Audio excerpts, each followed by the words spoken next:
Programang ito ay rated SPG. Striktong patnubay at gabay ng magulang ang kailangan. Maaaring may masiselang tema, lengguwahe, karahasan, sexual, horror o droga na hindi angkop sa mga bata. Nalaman na ni Zoe na niloloko lang pala nila Giselle itong kanyang ina.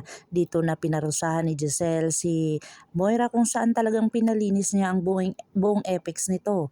Dito na nga dumating si Fidel at kung saan nakita ni Fidel ang kanyang Ma'am Moira na kung saan nagtutulak ito ng kariton.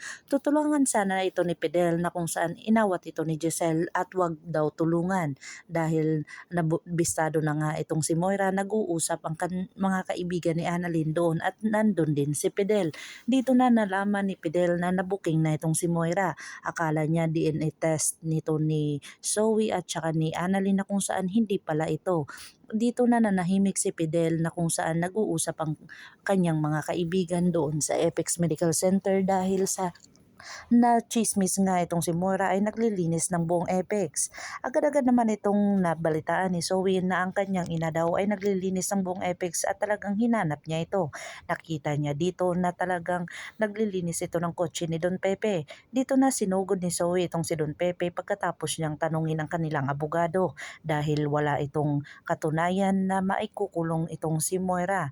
Dito na galit itong si Zoe na hinarap ang kanyang lolo na kung saan napunta ito sa awayan na kung saan dito na sinabi ni Don Pepe na parang hindi siya tunay na apo, na kung saan kinumpara itong si Annalyn at saka si Zoe ay talagang napakabait nito ni Annalyn. Dito na talagang natameme itong si Zoe dahil sa tinaboy na siya ni Lolo Pepe.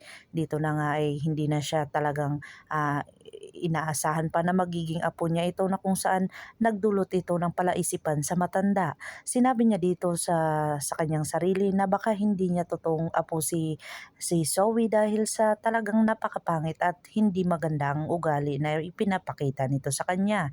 Dito na umalis at nagsumbong si Zoe sa kanyang ama na si Dr. RG Tanyag na kung saan talagang ayaw niyang mag-away sila ni Don Pepe at hindi niya kaya.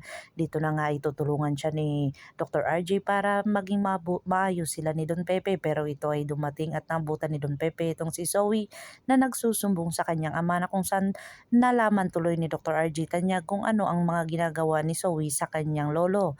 Dito na sinabi ni Don Pepe na nagsumbong ka na pala na kung saan sinumbong mo ba kung anong ginawa mo sa akin na tinawag mo akong demonyo? At dito na napatameme itong si Zoe kung saan wala nang magawa itong si Dr. RJ Tanyag kundi umalis na lamang. Dito na umalis si Dr. RJ at nakita siya ni Fidel at nagpakilala si Fidel sa kanya. Dito na nga sinabi ni Fidel na may pinapagawa daw si Dr. RJ Tanyag sa kanya noon na kung saan hindi pa siya na-aksidente. Dito na nga ay talagang sinabi ni Fidel na nagpapa-DNA test daw itong si Zoe at saka si Annalyn na kung saan nalaman ni Fidel na hindi sila magkadugo. Dito na talaga narinig ni Don Pepe ang mga DNA test sa dalawa niyang apo. Dito na talaga pinagawa ni Don Pepe sa laboratory kung talagang apo niya ba talaga itong si Zoe o hindi. Dito na kaya mamumuo sa utak ni Zoe na saktan niya ang kanyang lolo na si Don Pepe na kung saan malalaman ni Don Pepe ang buong katotohanan. May mangyari ba kayang masama dito kay Don Pepe kung saan para maitago lang ang kanilang sekreto ay kaya nilang kumitil ng isang tao? Abangan natin ang mga susunod pa na episode na ito. Ang abot kamay na pangarap. If you like my story, please like, share, and subscribe para ma-update po kayo sa mga susunod pa. Yun lamang po at maraming salamat.